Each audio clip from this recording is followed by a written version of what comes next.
हाय नमस्कार YouTube family, कशा आहात तुम्ही सगळे? मी पण बरी आहे.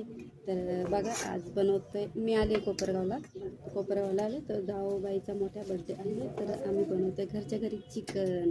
इथं मी 4-5 कांड्या लसूण घेतला, 4-5 अद्रकचे मोठे तुकडे घेतले, 10-12 कांदे घेतले आणि आपली गावठी कोथिंबीर एकदम गावची मस्त ताजी ताजी. तर आता मी साफ करून घेते. नंतर दुसरे सिस्टर आले का त्या बनवणार चिकनचं कालवण मस्तपैकी. तर इथलं वातावरण पण खूप छान आहे, थंडी पण आहे. आणि मी आत्ताच आंघोळ केली, कारण आम्ही गेलो होतो बाहेर, तिथून आलो, आंघोळ बिंघोळ केली, चहा पेलो.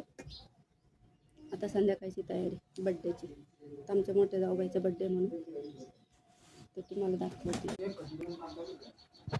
तर बघा, मस्त असं गार्डन आहे बाहेर, मस्त पाण्याची टाकी ठेवला, गार्डन आहे मस्त छोटंसं असं मस्त.